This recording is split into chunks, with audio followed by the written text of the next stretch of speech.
Hello my dear students, welcome to my YouTube channel Arvind Thakur sir classes. आज इस video में मैं आपको पढ़ाऊंगा 11th क्लास के केमिकल बॉन्डिंग का टॉपिक है वैलेंस बॉन्ड थ्योरी। ऐसे एक वैलेंस बॉन्ड थ्योरी में कोऑर्डिनेशन के विषय में पढ़ाया हूं, लेकिन वो 12th क्लास का होता है और जेई और नीट और एडवांस के लिए है वो टॉपिक।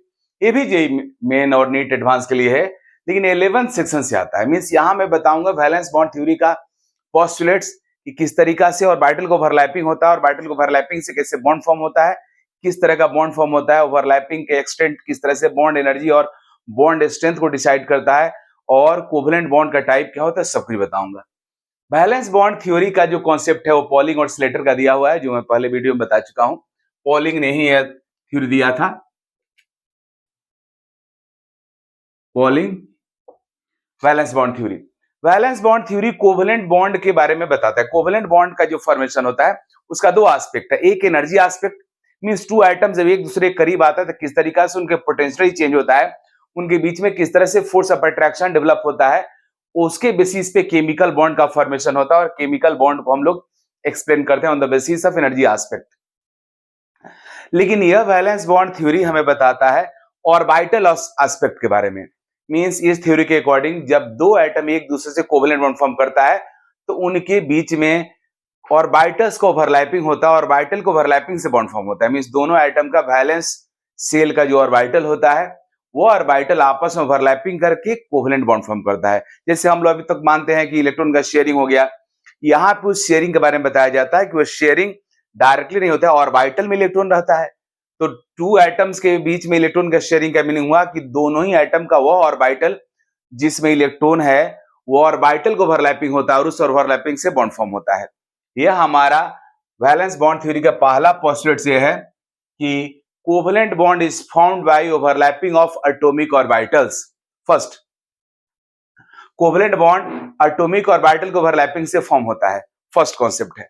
सेकंड यह है कि ऑर्बिटल का जो ओवरलैपिंग होता है वो जनरली कहा जाता है कि वैलेंस सेल के जो ऑर्बिटल होते हैं वो भी वही ओवरलैपिंग करके केमिकल बॉन्ड फॉर्म करते हैं। मींस आउटर मोस्ट सेल के जो ऑर्बिटल्स है वो, इसमें कहा जाता है कि टू हाफ फील्ड ऑर्बिटल्स आपस में ओवरलैप करके केमिकल बॉन्ड फॉर्म करता है। क्योंकि वैलेंस बॉन्ड थ्योरी का भी क्लियर मानना यह है कि हमारे कोवलेंट बॉन्ड के अंदर मींस एक बॉन्ड में टू ही इलेक्ट्रॉन्स रह सकता है, वन बॉन्ड में टू इलेक्ट्रॉन्स रहेगा। हाफ फील्ड ऑर्बिटल अगर है तो दोनों के पास एक एक इलेक्ट्रॉन है, उनको ओवरलैपिंग से जो बॉन्ड फॉर्म होगा उसमें टू इलेक्ट्रॉन रहेगा और इस तरीका से वो बॉन्ड डिफाइंड होगा। तो वैलेंस बॉन्ड थ्योरी के according to half filled orbitals के ओवरलैपिंग से कोवलेंट बॉन्ड फॉर्म होता है। अब बाद में फिर उसको और रिवाइज किया गया, बोला गया कि नहीं ऐसा भी हो सकता है कि अगर एक ऑर्बिटल एम्प्टी है तो दूसरा ऑर्बिटल फुलफिल्ड भी हो सकता है। क्योंकि अल्टीमेट टारगेट हमारा यह है, अल्टीमेट टारगेट यह है कि ऑर्बिटल को ओवरलैपिंग से जो केमिकल बॉन्ड फॉर्म हो उस बॉन्ड के पास टू ही इलेक्ट्रॉन्स होना चाहिए। तो ये भी पॉसिबल है कि एक ऑर्बिटल एम्प्टी हो, खाली उसमें कोई इलेक्ट्रॉन ना हो, और दूसरे ऑर्बिटल में क्या हो, टू इलेक्ट्रॉन्स हो। तो उस तरह के ओवरलैपिंग से ही बॉन्ड फॉर्म हो सकता है। मींस ये जो मैं ओवरलैपिंग बता रहा हूं यह कोऑर्डिनेट कोवलेंट बॉन्ड को एक्सप्लेन करता है। तीसरा पॉइंट हमारा यह है कि किसी भी कोवलेंट बॉन्ड का जो बॉन्ड लेंथ होता है या बॉन्ड स्ट्रेंथ होता है, मींस बॉन्ड कितना स्ट्रॉन्गर होगा, वो इस पे डिपेंड करता है कि जो बॉन्ड फॉर्म हुआ है उस बॉन्ड के फॉर्मेशन में ऑर्बिटल्स को ओवरलैपिंग कितना, मींस एक्सटेंट ऑफ ओवरलैपिंग पे डिपेंड करता है। ऑर्बिटल जितना ज्यादा ओवरलैप्ड होगा बॉन्ड उतना ही क्या होगा, स्ट्रॉन्ग होगा। तीसरा पॉइंट है। चौथा पॉइंट यह है कि दो एटम्स के बीच में जो कोवलेंट बॉन्ड फॉर्म होता है उस कोवलेंट बॉन्ड का जो बॉन्ड लेंथ होता है वो एटम के साइज मींस उस ऑर्बिटल के साइज पे डिपेंड करता है जिस ऑर्बिटल के ओवरलैपिंग से बॉन्ड फॉर्म होता है। मींस ओवरलैप्ड ऑर्बिटल अगर बिगर साइज का होगा तो दोनों एटम के बीच का जो बॉन्ड होगा वो लॉन्गर होगा। ओवरलैप्ड ऑर्बिटल अगर छोटे साइज का होगा तो उनके बीच में जो बॉन्ड फॉर्म होगा बॉन्ड क्या होगा, शॉर्टर होगा। तो ये हमारा चार मेन पॉइंट है हमारे covalent means valence bond theory के पोस्टुलेट्स का। यही 4 पॉइंट्स है जिसके बेसिस पे हम लोग पूरा का पूरा वैलेंस बॉन्ड थ्योरी डिफाइन किया जाता है और इंप्लीमेंट किया जाता है। जो भी बात मैं बोला हूं उसको मैं एक्सप्लेन कर रहा हूं, लेकिन उससे पहले एक और बात मैं बता दूं। ऑर्बिटल को ओवरलैपिंग से कोवलेंट बॉन्ड फॉर्म होता है। तो इस कोवलेंट बॉन्ड का जो टाइप हमारा है, टाइप ऑफ कोवलेंट बॉन्ड, वो देखो type of covalent bond. Covalent bond को बेसिकली 3 कैटेगरी में डिवाइड किया जाता है। वन हमारा है सिग्मा बॉन्ड, सिग्मा बॉन्ड, ये सिग्मा का सिंबल है।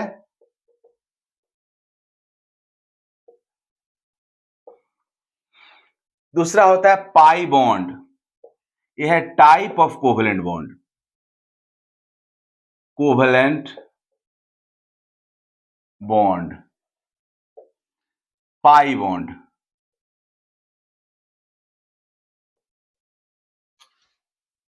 इसको पी आई भी लिखते हैं हम लोग और पी आई ई भी लिखते हैं।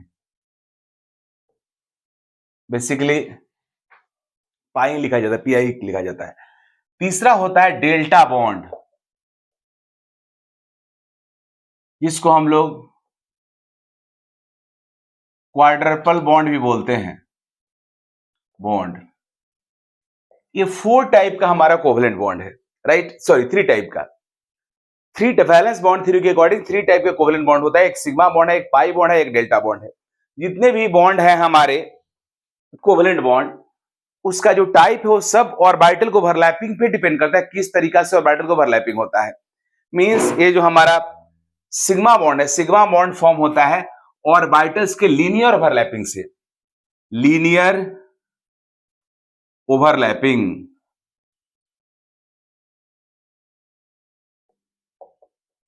ऑर्बिटल के लीनियर ओवरलैपिंग से सिग्मा बॉन्ड फॉर्म होता है। लीनियर ओवरलैपिंग कैसे होता है मैं दिखाऊंगा।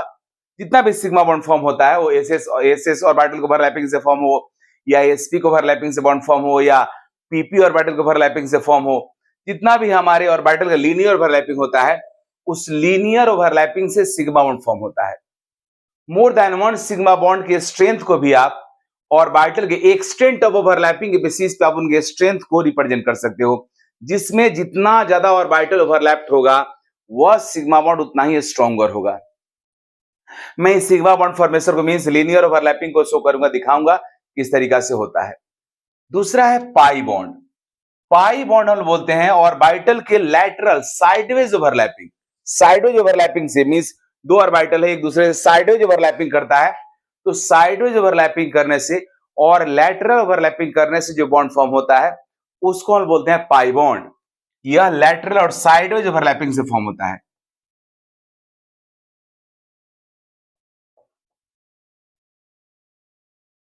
Sideways overlapping of atomic orbitals. Sideways overlapping atomic orbitals. एक छोटा सा मैं यहां पे दिखा दे रहा हूं, जैसे लीनियर ओवरलैपिंग, हमारा एस ऑर्बिटल है, यह एस ऑर्बिटल सिमेट्रिकल होता है न्यूक्लियस के अबाउट, इसलिए इसको प्लस से या माइनस से आप रिप्रेजेंट कर सकते हो पूरे को। एस ऑर्बिटल है। दूसरा भी एस ऑर्बिटल है। एस ऑर्बिटल हमारा स्फेरिकल होने की वजह से यह डायरेक्शन लेस होता है, मींस इसका कोई डायरेक्शन नहीं है, इसलिए एस ऑर्बिटल जब भी ओवरलैप करेगा तो एक ही तरीके से ओवरलैप कर सकता है और वह ओवरलैपिंग हमेशा लीनियर होगा। तो एस ऑर्बिटल ये सब दोनों एस ऑर्बिटल एक दूसरे से ओवरलैपिंग कर लिया और इस ओवरलैप इसको बोलेंगे हम लोग एस एस ओवरलैपिंग।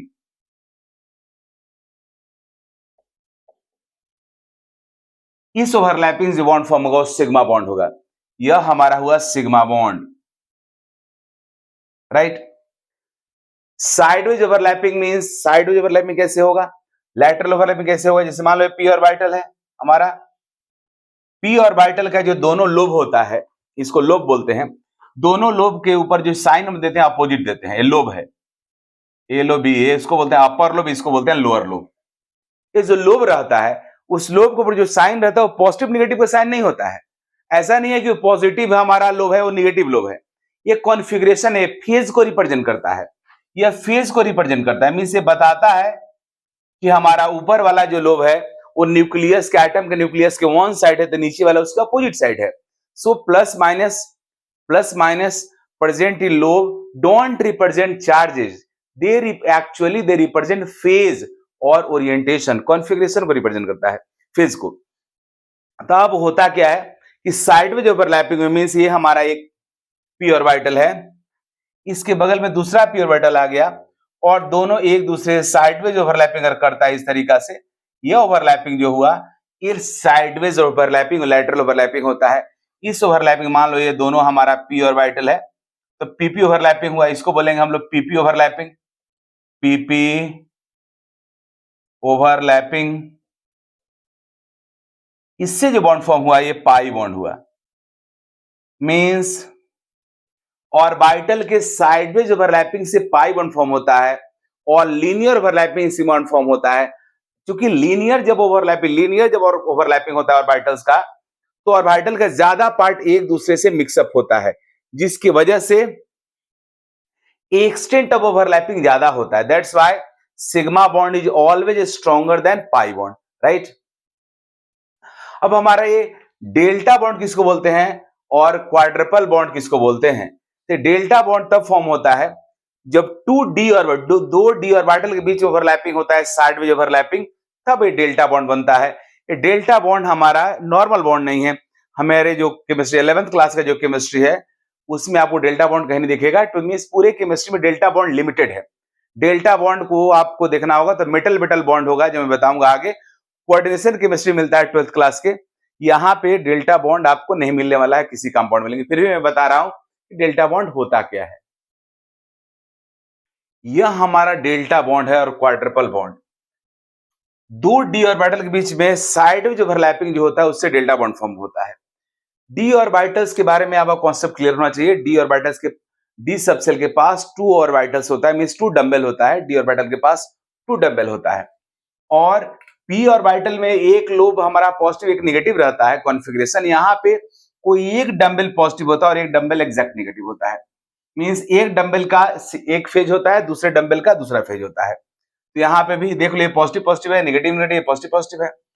तो जब ओवरलैपिंग होता है तो हमेशा सेम कॉन्फ़िगरेशन वाले का होता है, मींस सेम फेज वाले ऑर्बिटल को ओवरलैपिंग से ही केमिकल बॉन्ड फॉर्म होता है। यहाँ पे पॉजिटिव का पॉजिटिव से ओवरलैपिंग होता है और निगेटिव का निगेटिव से ओवरलैपिंग होता है। इस निगेटिव का इस निगेटिव से ओवरलैपिंग होता है और इस पॉजिटिव का इस पॉजिटिव से ओवरलैपिंग होता है। मींस इस डेल्टा बॉन्ड में यह हुआ डीडी ओवरलैपिंग, डीडी ओवरलैपिंग,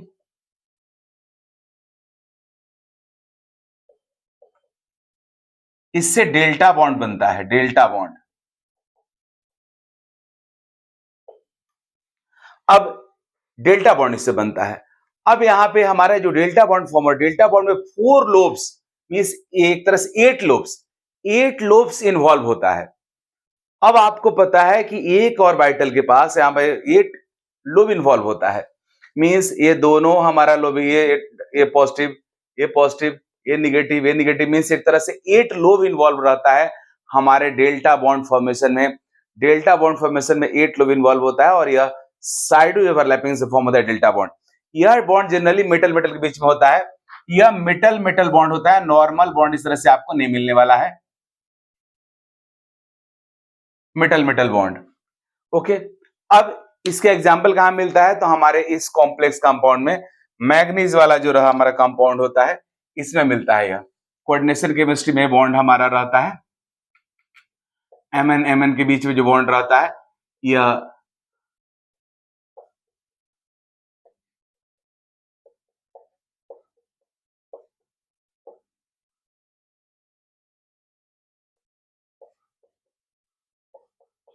इस तरीका से मैग्नीज 4 बॉन्ड 5 बॉन्ड फॉर्म किया रहता है, दोनों मैग्नीज, और एक बॉन्ड मैग्नीज मैग्नीज के बीच में होता है। तो यही जो मेटल मेटल बॉन्ड है, यह हमारा डेल्टा बॉन्ड होता है। डेल्टा बॉन्ड बहुत ज्यादा हमारे सिलेबस के अंदर नहीं है, थोड़ा बहुत यही है। Metal metal bond, delta bond metal metal bond के बीच में होता है और डेल्टा बॉन्ड में 8 लोब्स इन्वॉल्व होता है। मींस ऑल 4 डंबल इन्वॉल्व रहता है, प्लस का प्लस के साथ, माइनस का माइनस के साथ। ये डेल्टा बॉन्ड का फॉर्मेशन हुई, इस तरह से डेल्टा बॉन्ड फॉर्म होता है। हमारे ऑर्बिटल किस तरीका से ओवरलैप करते हैं और एक्सटेंट ऑफ ओवरलैपिंग क्या होता है, ओवरलैप करे कैसे कोवेलेंट बॉन्ड फॉर्म कर रहे हैं बॉन्ड फॉर्मर, उसको मैं दिखा रहा हूं। हमारे एस ऑर्बिटल स्फेरिकल होता है। स्फेरिकल होने की वजह से किसी भी डायरेक्शन में देखोगे तो एक ही जैसा दिखेगा। कोई भी स्फेरिकल बॉडी जो होता है डायरेक्शनलेस होता है, इसलिए इसका एक और एक ही डायरेक्शन ओवरलैपिंग करने का, कैसा हो घुमाकर ओवरलैप करो एक ही जैसा होगा। तो S orbital is always overlapped in linear manner, इसलिए एस ऑर्बिटल हमेशा सिग्मा बॉन्ड फॉर्म करता है। कैसे ओवरलैप करोगे, एक ही तरह का ओवरलैपिंग होगा, तो एस ओवरलैपिंग हमारा सिग्मा बॉन्ड होता है। एस ऑर्बिटल न्यूक्लियस के सराउंडिंग में एक तरह से यूनिफॉर्म रहता है, एक ही फेज में रहता है, इसलिए सबको प्लस या माइनस लिख सकते हो। इसको प्लस तो इसको प्लस, इसको माइनस तो इसको माइनस, लेकिन प्लस जनरली हम लिखते हैं, सो मैं लिख दिया। अब पीपी ओवरलैपिंग, दो पी ऑर्बिटल भी अगर लीनियरली ओवरलैप करेगा तो सिग्मा बॉन्ड फॉर्म होगा। और यहां भी ओवरलैपिंग में क्लियर है कि प्लस का प्लस के साथ ओवरलैपिंग होना चाहिए और माइनस का माइनस के साथ होना चाहिए। कभी भी प्लस का माइनस के साथ ओवरलैपिंग नहीं हो सकता, क्योंकि सेम फेज के जो हमारे ऑर्बिटल्स होते हैं उन्हीं को ओवरलैपिंग से केमिकल बॉन्ड फॉर्म होता है, उनके ओवरलैपिंग से फोर्स ऑफ अट्रैक्शन डेवलप होता है। अगर अपोजिट फेज वाले को मिक्स कर देंगे, ओवरलैप करा देंगे हम लोग, तो वह हमारा डिस्ट्रक्शन हो जाएगा, मींस रिपल्सिव डेवलप हो जाएगा। इसलिए प्लस का प्लस ओवरलैपिंग हो गया और ये हमारा पीपी ओवरलैपिंग हुआ, इससे भी लीनियर ओवरलैपिंग हो रहा है, इसलिए सिग्मा बॉन्ड फॉर्म होगा। यहाँ पे एसपी, एस का पी के साथ लीनियर ओवरलैपिंग हो सकता है, ये जो ओवरलैपिंग हुआ इसको बोल रहे हैं एसपी ओवरलैपिंग, और इससे भी सिग्मा बॉन्ड फॉर्म होगा। अब आपसे क्वेश्चन पूछा जा सकता है कि एसएस, पीपी और एसपी में सब एक्सटेंट ऑफ ओवरलैपिंग क्या ऑर्डर क्या है, मींस सबसे ज्यादा ऑर्बिटल किसमें ओवरलैप होता है। तो ऑर्बिटल को ओवरलैपिंग का जो एक्सटेंट होता है वह ऑर्बिटल के लीनियर, मींस उसको बोलते हैं हम लोग ओवरलैपिंग इंटीग्रल, ओआई पे डिपेंड करता है। ओवरलैपिंग इंटीग्रल जो हमारा होता है वह ऑर्बिटल के लीनियरिटी पे डिपेंड करता है, ओवरलैपिंग इंटीग्रल बोलते हैं हम लोग, ओवरलैपिंग इंटीग्रल। इसको ज्यादा डिटेल में बताऊंगा जब आप सबको हाइब्रिडेशन पढ़ाऊंगा तब। अब चूंकि ये सब ऑर्बिटल स्फेरिकल होता है तो उसका एक्सटेंट बहुत ज्यादा नहीं होता है, और पी ऑर्बिटल लीनियर होता है, आधा लोग एक साइड है आधा एक साइड है, तो ज्यादा ओवरलैप हो जाता है। तो सबसे ज्यादा एक्सटेंट ओवरलैपिंग होगा पीपी का, दोनों लीनियर है, उससे कम होगा एसपी का और सबसे कम होगा एसएस का। यह हुआ एक्सटेंट ऑफ ओवरलैपिंग। ओवरलैपिंग का जो एक्सटेंट होगा उसी तरह से बॉन्ड स्ट्रेंथ भी होगा, बॉन्ड भी होगा, एसएस से स्ट्रॉन्गर बॉन्ड होगा एसपी का, उससे स्ट्रॉन्गर बॉन्ड होगा हमारा पीपी का। इस तरीका से जनरल एक्सटेंट ऑफ ओवरलैपिंग हमारा हुआ।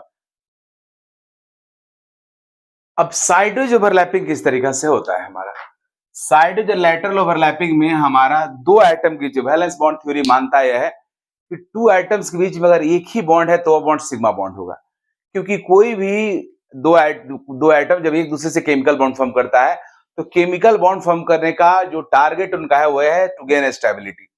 इसलिए अगर एक ही बॉन्ड फॉर्म करेगा तो सिग्मा बॉन्ड होगा और लीनियर ओवरलैपिंग करके ही बॉन्ड फॉर्म करेगा। But if two atoms has more than one bonds, then one bond will be sigma and rest bond will be pi। एक बॉन्ड सिग्मा होगा, बाद बाकी सब पाई होगा, क्योंकि दो एटम के बीच में लीनियर ओवरलैपिंग, दो एटम के बीच में लीनियर ओवरलैपिंग से एक ही बॉन्ड फॉर्म हो सकता है, क्योंकि लीनियर ओवरलैपिंग उसमें होता है जो ऑर्बिटल हमारा एक ही डायरेक्शन में हो। तो दो एटम जब एक दूसरे के करीब आता है तो उनका मान लो एक दोनों ही एटम या तो एक एक्सिस के लॉन्ग आएगा, वरना वाई के लॉन्ग आएगा, वरना जेड के लॉन्ग आएगा। अगर दोनों एटम एक एक्सिस के लॉन्ग आ रहा है तो पीएक्स लीनियर ओवरलैपिंग कर लेगा, तो पीवाई और पीजेड उसके प्लेन पर परपेंडिकुलर हो जाएगा, तो लीनियर कर नहीं सकता है, तो उनके बीच में साइडवेज ओवरलैपिंग होगा। तो जब भी साइडवेज ओवरलैपिंग होता है तो हमेशा दोनों ही ऑर्बिटल एक दूसरे के सेम प्लेन में रहता है, राइट। जैसे यहाँ पे पीएक्स का साइडवेज ओवरलैपिंग होगा, मींस प्लस का प्लस से ओवरलैपिंग हुआ, माइनस का माइनस से ओवरलैपिंग हुआ, और इस साइडवेज ओवरलैपिंग से पाई बॉन्ड फॉर्म होता है, राइट। अब sideways overlapping means pi bond का फॉर्मेशन और किसके किसके बीच पॉसिबल है, तो पाई बॉन्ड फॉर्म करने के लिए जरूरी है कि ऑर्बिटल को सेम प्लेन में होना पड़ेगा। तो पीएक्स का पीएक्स के साथ ही साइडवेज ओवरलैपिंग हो सकता है, पीएक्स का पीवाई के साथ नहीं हो सकता है, यह पॉसिबल नहीं है, क्योंकि दोनों का प्लेन क्या है, अलग अलग है। क्योंकि हमारा पीएक्स अगर खड़ा होगा तो पीवाई क्या होगा, पड़ा होगा, तो इनके दोनों का प्लेन अलग अलग हो गया, तो साइडवेज ओवरलैपिंग पॉसिबल नहीं है।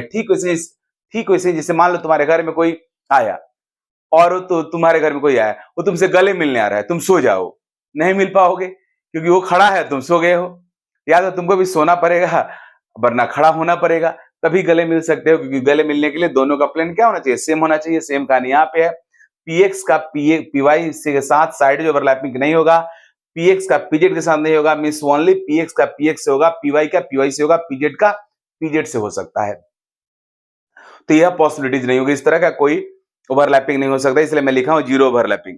दूसरी बात, एस ऑर्बिटल स्फेरिकल होने की वजह से वो सिग्मा ही बॉन्ड फॉर्म करेगा, लीनियर ओवरलैपिंग करेगा। अगर साइडवेज ओवरलैपिंग करवाओगे पी के साथ तो नहीं हो पाएगा। देख लो हमारे पी ऑर्बिटल का जो डक है, मींस इस तरह से जो गड्ढा जैसा है, इसका जो कर्व है, इसके अंदर वो कैविटी जो है इसमें के अंदर घुस जाता है, मींस दोनों हमारा एस और पी के बीच में कोई इफेक्टिव ओवरलैपिंग नहीं होता है, ओवरलैप पार्ट बहुत कम होता है, इसलिए बोलते हैं कि यह बॉन्ड फॉर्म नहीं हुआ, ओवरलैपिंग नहीं हुआ, मींस जीरो ओवरलैपिंग का केस हो गया। तो क्लियर हो गया पाई बॉन्ड किसके बीच में का पाई बॉन्ड कैसे फॉर्म होता है, पाई बॉन्ड पी ऑर्बिटल के साइड जो ओवरलैपिंग से फॉर्म होता है, और वो भी सेम प्लेन वाला, पीएक्स के बीच ओवरलैपिंग से होगा, पीवाई के बीच के ओवरलैपिंग से हो सकता है, पीजेड के बीच ओवरलैपिंग से हो सकता है, पाई बॉन्ड पी और डी ऑर्बिटल के ओवरलैपिंग से भी हो सकता है। मींस पी और मींस जब कोई पाई बॉन्ड पी ऑर्बिटल के ओवरलैपिंग से फॉर्म होता है, इसको पीवाई पी पाई पाई बॉन्ड भी बोलते हैं, इसको पी पाई पाई बॉन्ड भी बोलते हैं हम लोग। जब कोई पी ऑर्बिटल एक डी ऑर्बिटल से ओवरलैपिंग करके पाई बॉन्ड फॉर्म करता है, वो भी पॉसिबल है, तो उसको हम लोग पी पाई डी पाई पाई बॉन्ड भी बोल सकते हैं, पी पाई डी पाई पाई बॉन्ड बोलते हैं। आगे मैं दिखाऊंगा किस तरीका से पी पाई डी पाई पाई बॉन्ड होता है। पी पाई का मतलब दोनों ही ऑर्बिटल पी ऑर्बिटल है, पाई बॉन्ड का दोनों ओवरलैप्ड ऑर्बिटल पी है, और पी पाई डी पाई पाई बॉन्ड का मतलब हुआ ऐसा पाई बॉन्ड जिसमें एक ऑर्बिटल पी है, दूसरा ऑर्बिटल हमारा डी है। अब हमारा यह पी पाई डी पाई बॉन्ड है, किस तरह से होता है, यह हमारा पी ऑर्बिटल है, हमारा डी ऑर्बिटल है, इनके बीच में साइड जो ओवरलैपिंग जो होता है उससे जो बॉन्ड फॉर्म होता है, उससे जो बॉन्ड ऑर्बिटल फॉर्म होता है या बॉन्ड फॉर्म होता है, उस बॉन्ड को हम लोग पी पाई डी पाई बॉन्ड बोलते हैं। जैसे देखो यहाँ पी है या डी है, इसका प्लस से हो गया, इसका माइनस से हो गया, तो ओवरलैप्ड पार्ट को दोनों को मिलाकर मैं दिखा दिया प्लस, और माइनस वाले को माइनस, और ये दोनों जो लोब है थोड़ा श्रिंक कर जाता है, माइनस प्लस जो है वैसे ही रह गया। ये जो बॉन्ड फॉर्म हुआ इस बॉन्ड को बोलते हैं पी पाई डी पाई पाई बॉन्ड, क्योंकि यहाँ पे एक ऑर्बिटल पी है, दूसरा ऑर्बिटल डी है। दूसरी बात, एक और बात मैं बताना चाहूंगा, क्योंकि पी पाई बॉन्ड जो होता है, पाई बॉन्ड फॉर्मेशन का चांसेस जैसे जैसे पी ऑर्बिटल का साइज बढ़ने लगता है, वैसे वैसे उनके बीच में लैटरल ओवरलैपिंग का चांस घटने लगता है। जैसे हमारा यह 2p ऑर्बिटल है, 2p ऑर्बिटल के बीच में साइडवेज ओवरलैपिंग सबसे ज्यादा इफेक्टिव होता है, 2p है और ये भी हमारा 2p है, इनके बीच में साइडवेज ओवरलैपिंग का चांस सबसे ज्यादा है, क्योंकि इनका साइज छोटा है। साइडवेज ओवरलैपिंग में साइज छोटा होने से ओवरलैपिंग बहुत इजी हो जाता है, तो 2p ओवरलैपिंग मोस्ट इफेक्टिव। इससे कम इफेक्टिव होता है जब 3p वाला, मींस यह हमारा 3p है, 3p ऑर्बिटल है, 3p साइज बड़ा हो गया, इसलिए लैटरल ओवरलैपिंग के चांस घटने लगा। अब हमारा 4p अगर है तो इससे बड़ा होगा, इस केस में और कम हो जाएगा चांस। मींस जैसे जैसे हमारे p ऑर्बिटल का साइज बढ़ने लगता है, वैसे वैसे एक्सटेंट ऑफ ओवरलैपिंग घटने लगता है, means extent of overlapping decrease होने लगता है। मींस अगर हम लोग बात करें तो पाई बॉन्ड फॉर्मेशन का मींस ओवरलैपिंग है, एक्सटेंट ऑफ ओवरलैपिंग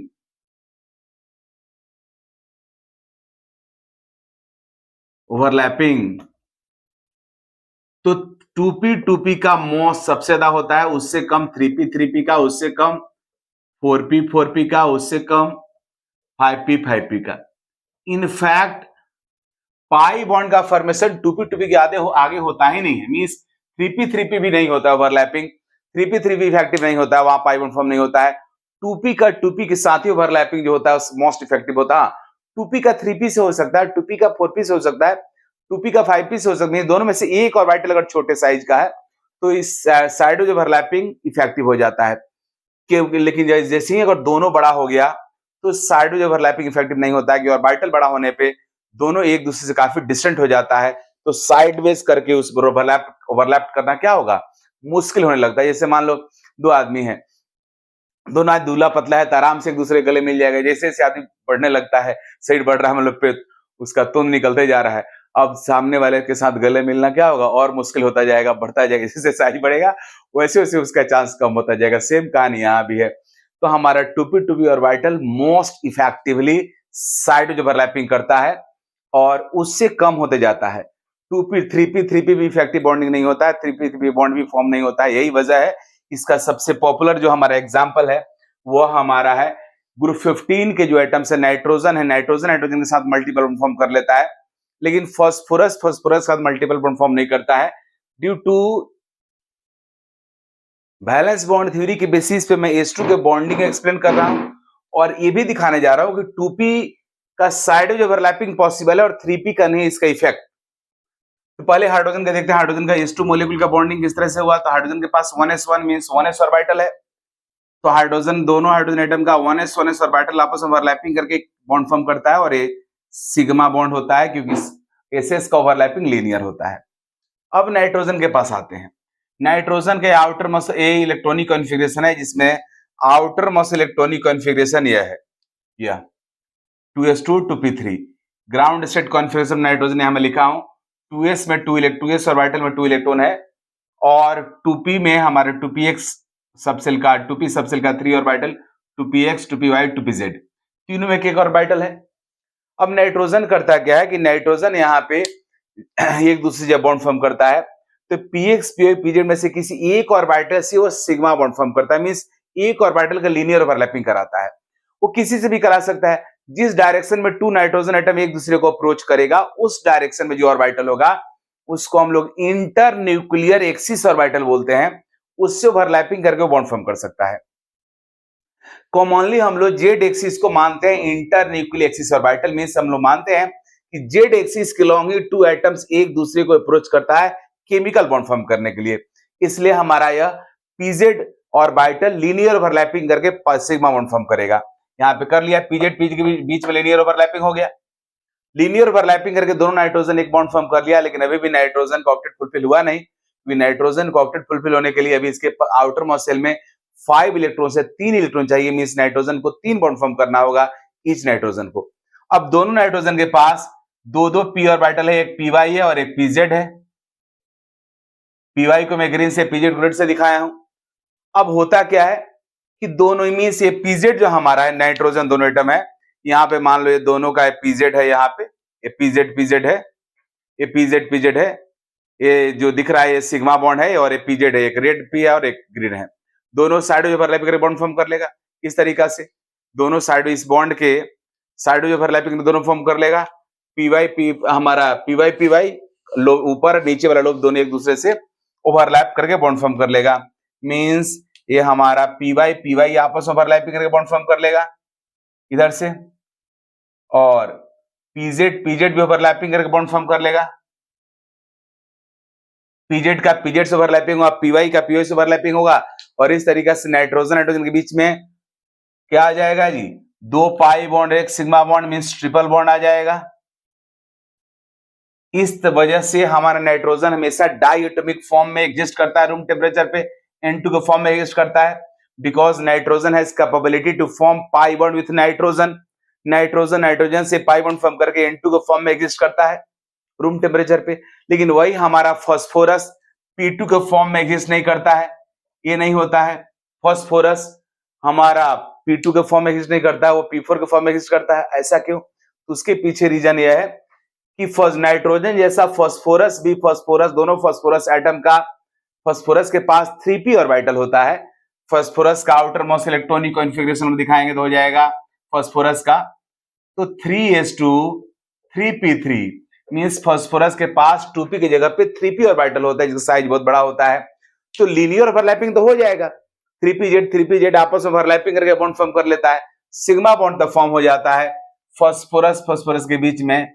लेकिन पाई बॉन्ड फॉर्म करने के लिए जो फास्फोरस के पास p ऑर्बिटल है वो 3p है, 3p का साइज बड़ा होता है, उनके बीच में साइडवेज इफेक्टिव ओवरलैपिंग नहीं हो पाता, और इस तरीका से हमारा फास्फोरस के साथ पाई बॉन्ड फॉर्म नहीं कर पाता है, and consequently phosphorus doesn't exist in diatomic molecular form, right. तो इस तरीका से मैं p ऑर्बिटल के साइज के विषय बताया कि कब पाई बॉन्ड फॉर्म हो सकता है, कब पाई बॉन्ड फॉर्म नहीं हो सकता है। तो यह हमारा हुआ वैलेंस बॉन्ड थ्योरी का यह वीडियो। अब मैं आगे बताऊंगा आप सबको कि वैलेंस बॉन्ड थ्योरी बहुत सारे कोवेलेंट कंपाउंड के बॉन्डिंग को एक्सप्लेन करने के लिए कैपेबल था, लेकिन बहुत सारे ऐसे कंपाउंड्स हैं जिनके बॉन्डिंग को वैलेंस बॉन्ड थ्योरी नहीं एक्सप्लेन कर पा रहा था। तो उस मोलेकुल के थ्योरी बॉन्डिंग को एक्सप्लेन करने के लिए पॉलिंग ने हाइब्रिडाइजेशन के कॉन्सेप्ट को इंट्रोड्यूस किया। अगले वीडियो में आपको पढ़ाऊंगा कि कॉन्सेप्ट ऑफ हाइब्रिडाइजेशन किस तरीका से कोवेलेंट कंपाउंड के अंदर जो कोवेलेंट बॉन्ड है उसको एक्सप्लेन करता है। अगले वीडियो में मैं आपको पढ़ाऊंगा हाइब्रिडाइजेशन। Okay, thank you.